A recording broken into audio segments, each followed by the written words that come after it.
Imagine this, you've got a family and a large one at that, and you want to ferry them around in absolute comfort. Or maybe you just want to help a couple of friends out whenever they feel the need to move stuff around. But most importantly, you want one car that can do it all. One car for all your needs, both in the city and outside of it. So what do? Well, you draw up a list of 7-seat SUVs and you put this on it. Say hello everyone to the latest iteration of the Skoda Kodiaq. Now it's come back to India after a gap of almost 2 years, and the good news is it still looks absolutely gorgeous.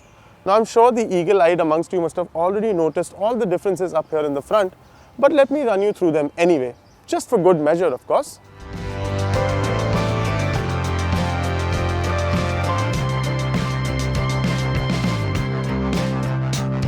At the front, the Kodiaq now gets sleeker LED projector headlamps along with an updated grille and bumper, with quite a bit of chrome if I might add. Around the side there is nothing to report except for the revised dual-tone alloy wheels. At the back, Skoda has fitted a revamped bumper and tail lamps, which incidentally get dynamic turn indicators now. Last but not least, the Skoda badge has now been replaced with lettering instead. Overall, the design remains classy and understated, just like before, which is definitely a good thing. However, I have to say, it doesn't quite have the typical SUV presence of a Fortuner or Gloster.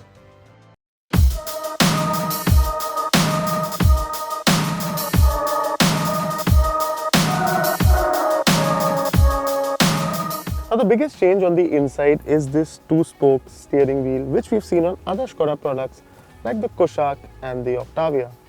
And although it is quite functional to use, I have to say I've always been a fan of either 3 or 4-spoke steering wheels, but I'm just old-fashioned that way. Speaking of which, this 8-inch touchscreen infotainment system has been carried over from before, and it does look a little outdated and small, but it makes up for it by being extremely responsive. In fact, it even comes with wireless Android Auto and Apple CarPlay along with connected tech features. Apart from that, there's this wireless charger and 2 Type-C chargers that Skoda have provided. But the biggest highlight for me has to be the ventilated and cooled seats and this 10.25-inch digital instrument cluster. I mean, it comes with 5 settings and it can be further customized to suit your needs. Quite handy. That's not all though. The Kodiaq gets a revised 12-speaker Canton sound system with a subwoofer, powered front seats and connected car tech. Not to mention the extremely large panoramic sunroof, tri-zone climate control and a powered tailgate. There are even a number of simply clever features, as Skoda likes to call it, like the umbrella in the door panel, dual glove boxes, a customizable storage space just ahead of the center armrest, and these thoughtful neck extensions, which can be quite useful if you want to have a nap without having a head move from one end to the other. Now, of course, there are rear AC vents here, but you do not get Type-C ports like you do up in the front.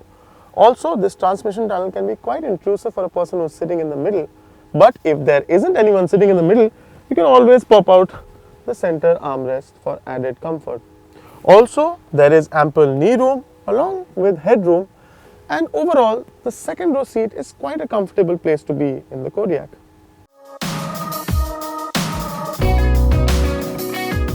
Unfortunately, the same cannot be said about the third row of seats. It's hard enough to get into, and once you're there, you realize you can't slide the second row seat all the way back.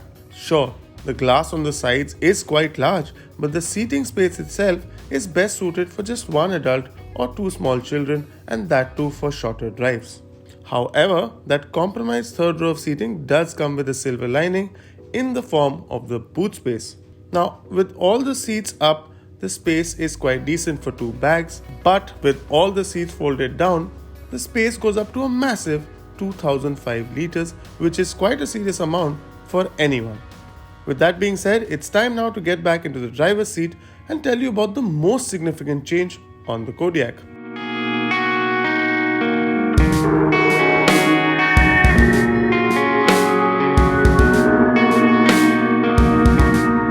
Now Skoda has done away with the 2-litre TDI engine that the Kodiaq used to come with and equipped it with a 2-litre 4-cylinder TSI turbo petrol engine. Now that engine produces 190 HP and 320 Nm of torque. and comes mated to the famed 7-speed DSG dual clutch automatic.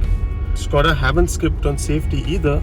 The Kodiaq comes with 9 airbags as standard and 11 braking and stability based systems. So how does it all tie in together?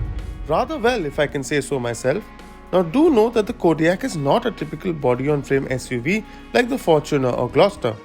That means it feels a lot more planted on the straights and agile around the bends than the aforementioned SUVs.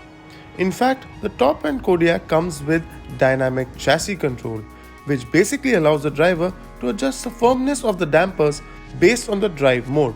For example, comfort is more suited for a better ride quality, while sport is more for spirited driving. And that sort of tells you what the Kodiaq is all about. It's obviously a driver-centric SUV, one that really isn't a corner carver but can hold its own pretty well. That 2-liter TSI engine, like we've mentioned before, is an absolute gem.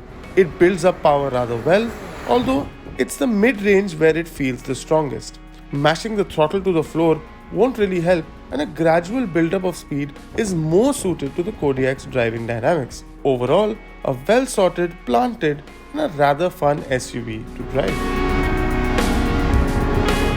So the numbers first. Now it costs between rupees 34.99 and 37.49 lakh rupees ex-showroom.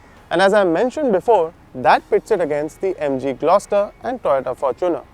Sure, it doesn't get the driver aids that the Gloster does or have the off-road prowess and reliability that a Fortuner does. But the Kodiaq has a lot going for it as well. But let's ask the real question here. Would I have one, knowing that the Gloster and the Fortuner are also very capable rivals? Well, yes, in a heartbeat. And I'll tell you why. Because you have to ask yourself, what do I need from an SUV? For me personally, I want a mix of comfort and luxury, a punchy engine, and understated yet classy looks. And the Kodiaq delivers on all those fronts in spades.